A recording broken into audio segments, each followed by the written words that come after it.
Hello friends, मैं हूँ सुरभि और आज आपके लिए लेके आई हूँ कुछ सवाल, वो भी टॉपिक शुरू होने से पहले। और सवाल ये है कि क्यों हम अपने पेरेंट्स जैसे दिखते हैं, क्यों हमारी भी दो हाथ दो पैर इस तरह से होते हैं और काफ़ी कुछ हमारी शक्लें भी उनके जैसी होती हैं। और एक और सवाल कि रिप्रोडक्शन एक ऑर्गेनिज्म की लाइफ में ज़रूरी क्यों है। ऑर्गेनिज्म क्या उसके बिना रह नहीं सकते? जैसे न्यूट्रिशन, डाइजेशन, ये सारी चीज़ें तो इम्पोर्टेंट होती हैं, फिर रिप्रोडक्शन का इम्पोर्टेंट क्यों है? सो आज इन्हीं सारे सवालों के जवाब हमें ढूंढने होंगे आज के नए टॉपिक पे। और वो टॉपिक है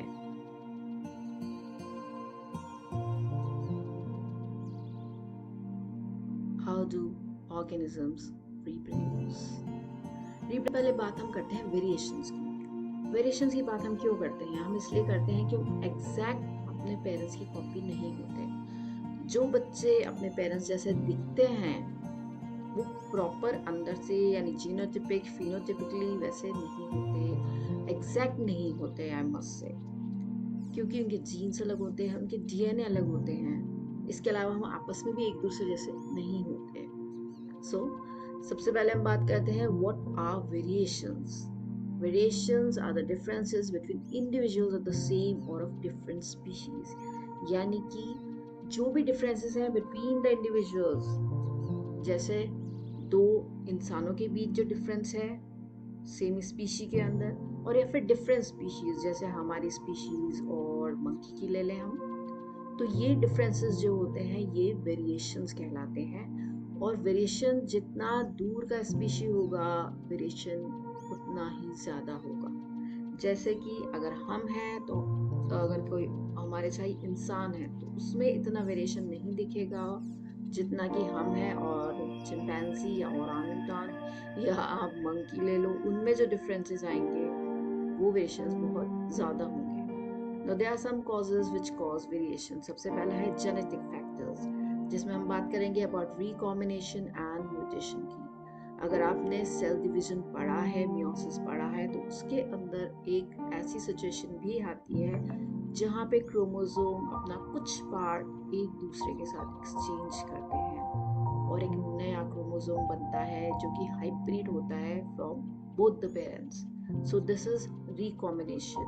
और म्यूटेशन क्या होता है? अगर डीएनए में कुछ प्रॉब्लम आ गई, डीएनए में कोई भी गड़बड़ आ गई या डीएनए में कोई चेंजेस आए तो वो म्यूटेशन कहलाते हैं।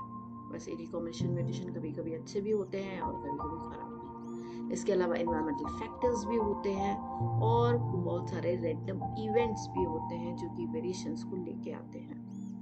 Let's find out. लेकिन उससे पहले हम आते हैं हमारा टॉपिक रिप्रोडक्शन, जो मेन इंपॉर्टेंट टॉपिक है हमारा। अब मैंने आपसे शुरू में पूछा था कि रिप्रोडक्शन की जरूरत इतनी ज्यादा क्यों होती है, ये तो वैसे भी काम चल जाएगा हमारा। तो वो इसलिए होती है कि अगर ऑर्गेनिज्म रिप्रोड्यूस ना करे तो धीरे धीरे उनकी स्पीशीज खत्म होती जाती है, एक्सटिंक्शन पे आती जाती है। और रिप्रोडक्शन से हमारे से और ऑर्गेनिज्म बनते जाते हैं और स्पीशी की सर्वाइवल के लिए अर्थ पे रिप्रोडक्शन बहुत जरूरी है। सो चलिए इसकी डेफिनेशन देख लें। What is reproduction? Reproduction is a process by which individual produce individuals of the same kind. और जैसा कि मैंने बताया कि it's important for the existence of life on earth. इसके अलावा एक और भी आप बात याद रखिएगा कि it's the ability of living organism to produce similar living beings. एक सेकंड डेफिनेशन है। अब रिप्रोडक्शन होता है दो तरीके का, एक होता है सेक्सुअल और एक होता है एसेक्सुअल रिप्रोडक्शन। अगर हम सेक्सुअल पे आए तो ये भी कई तरीके के होते हैं, जैसे कि फिशन हो गया, इसके अलावा रीजनरेशन हो गया, फ्रेगमेंटेशन हो गया, बडिंग हो गया, देयर आर सो मेनी। कुछ प्लांट्स में होते हैं और ज्यादातर अगर हम एनिमल्स में बात करें तो जो छोटे एनिमल्स होते हैं यूनिसेलुलर वालों में ये ज्यादा पाया जाता है। फिशन की अगर हम बात करें तो यहाँ पे इस प्रोसेस में न्यू ऑफस्प्रिंग्स जो होते हैं वो बनते हैं फ्रॉम अ सिंगल पेरेंट। दो पेरेंट की जरूरत भी नहीं होती यहाँ पे। जैसे बहुत सारे बैक्टीरिया और प्रोटोजोआ होते हैं वो सिंपली स्प्लिट हो जाते हैं दो इक्वल हाफ्स में ड्यूरिंग सेल डिवीजन। अमीबा में भी ये स्प्लिटिंग देखी गई है और उससे नए अमीबा बन जाते हैं।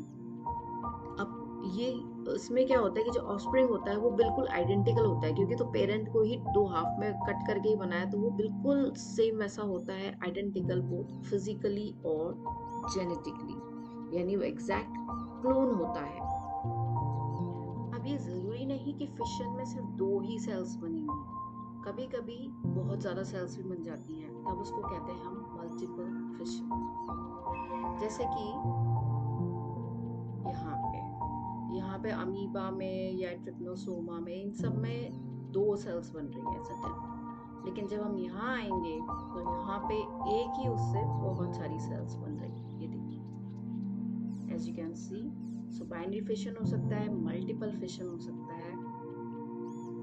और अब हम आते हैं नेक्स्ट टॉपिक पे, और वो है हमारा फ्रेगमेंटेशन। फ्रेगमेंट यानी कि टुकड़े। It is a method of asexual reproduction where the organism body break into smaller pieces, यानी जो पेरेंट ऑर्गेनिज्म है उसके पीसेस हो जाएंगे और हर पीस से एक नया इंडिविजुअल बनेगा, जैसे कि हाइड्रा, स्पाइरो वगैरह में होता है। इसको हम यहाँ देख सकते हैं, प्लेनेरिया था, उसके फ्रेगमेंट्स हुए और हर फ्रेगमेंट से एक नया प्लेनेरिया बना। Isn't it great? अमर हो गया प्लेनेरिया। चलिए आगे देखते हैं, वो है डिफरेंस। अब एक डिफरेंस आता है मल्टीपल फिशन और फ्रेगमेंटेशन में क्या फर्क हुआ। मल्टीपल फिशन में भी टुकड़े हो गए, फ्रेगमेंटेशन में भी टुकड़े हो गए, लेकिन मल्टीपल फिशन में it's a process dividing parent cell nucleus. यहाँ पे सेल का न्यूक्लियस डिवाइड होता है to produce the daughter nuclei. यानी मल्टीपल फिशन के अंदर न्यूक्लियस डिवाइड होगा, सबको न्यूक्लियस मिलेगा और हर डॉटर सेल के पास अपना एक न्यूक्लियस होगा। फ्रेगमेंटेशन में क्या है, जस्ट ब्रेक हुआ पेरेंट और फिर एक नया लाइक डिफरेंट फ्रेगमेंट्स बने और उनसे एक ऑर्गेनिज्म बन गया। यहाँ न्यूक्लिया की कोई बात नहीं करता। Okay, next is regeneration. Regeneration यानी कि दोबारा जन्म लेना, isn't it? The process by which an organism repairs or regenerates the missing part of the body. सबसे गंदा एग्जाम्पल है जब हम छिपकली को भगा रहे होते हैं और अचानक उसकी टेल जो है वो ब्रेक हो जाती है और उसके बाद कुछ दिन बाद वो टेल फिर आ जाती है। So that is the example of regeneration. वैसे ऐसा कहा जाता है कि जो हमारा लिवर है उसको भी अगर आप छोटा सा पार्ट छोड़ दें तो वापस रीजनरेट कर सकता है। रिप्लेसिंग और रिस्टोरिंग द डैमेज और missing sales, tissues, organs and even full body parts, यानी कि दोबारा से वो चीज बन जाती है। जैसे कि यहाँ पे हम देख सकते हैं ये लिम्ब इसका टूट गया एक्सोस्केलेटन का, और फिर ये किस तरह से वापस रीजनरेट हो रहा है, वापस मिल रहा है उसको। नेक्स्ट प्रोसेस है फोर्थ, वो है बडिंग। बडिंग यानी बड यानी कली।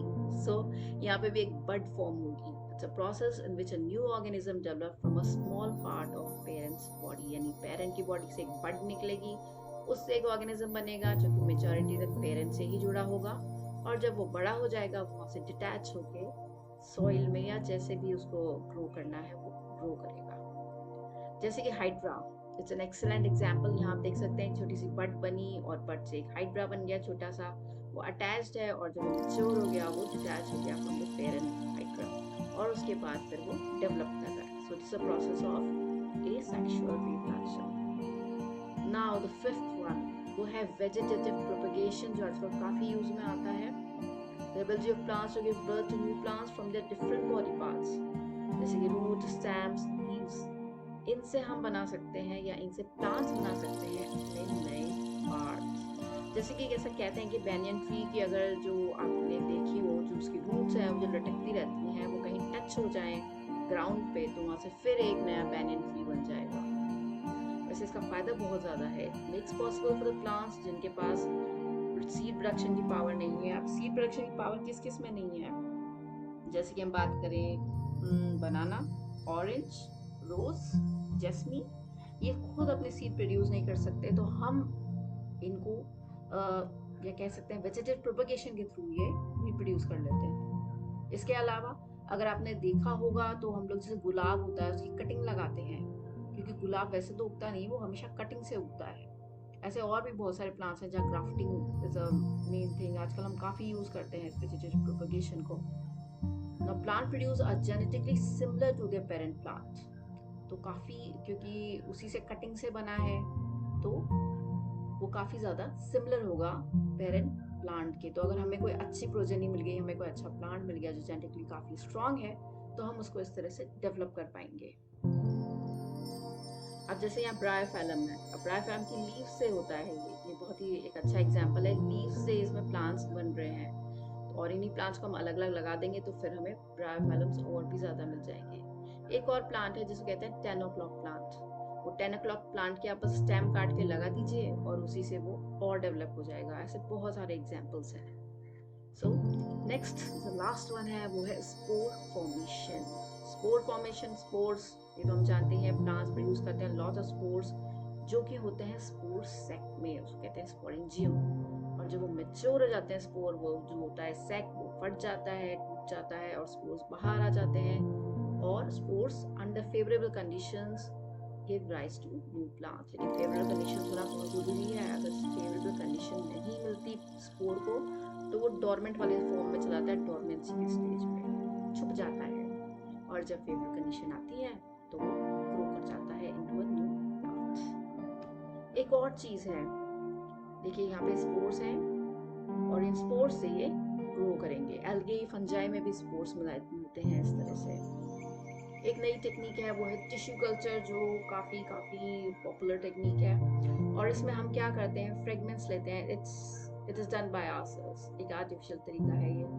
और प्लांट्स को ग्रो किया जाता है, यानी आप प्लांट का कोई भी एक पार्ट ले लो, उसको हम एक्स प्लांट कहेंगे, और उसको जैसे एक मीडियम है, अगार प्लेट ले ली यहाँ पे, एक आर्टिफिशियल मीडियम में हम उसको ग्रो करते हैं। और फिर ग्रो करके जब वो ग्रो हो जाते हैं उसको ट्रांसफ़र कर देते हैं दूसरे मीडियम में, ताकि वो प्लांट्स बन जाएं। और प्लांट्स जो बन जाते हैं तो फिर उनको अलग अलग जगह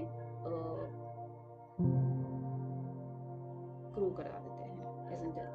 काफ़ी अच्छी चीज़ है ये, हम लोगों ने भी की थी इन आवर लैब। हम लोगों ने लीव्स से प्लांट उगाए थे, लीव्स के छोटे छोटे पार्ट किए थे, अगर प्लेट में उसको किया था, और जब वो ग्रो हुए वो प्लांट्स बन गए बहुत सारे, ढेर सारे। क्योंकि ये ऑलमोस्ट फेवरेबल कंडीशंस हम उन्हें देते हैं तो कोई चांस ही नहीं होता कि कोई ख़राब निकल जाए। ये था asexual reproduction in plants finally खत्म। और नॉट ओनली प्लांट्स, एनिमल्स में भी काफ़ी कुछ हद तक यही सारी चीज़ें थी, isn't it? दोनों में ही था। आपको पसंद आया हो तो मुझे ज़रूर बताइएगा। मेरे चैनल को लाइक, शेयर और सब्सक्राइब करना बिल्कुल मत भूलिएगा। हम अगली बार आएंगे, इसी टॉपिक को कंटिन्यू करेंगे। आपको कुछ पूछना हो तो मुझे कमेंट सेक्शन में ज़रूर बताइएगा। तो मिलते हैं नेक्स्ट वीडियो में इसी टॉपिक को कंटिन्यू करते हुए। Till then, this is Surabhi.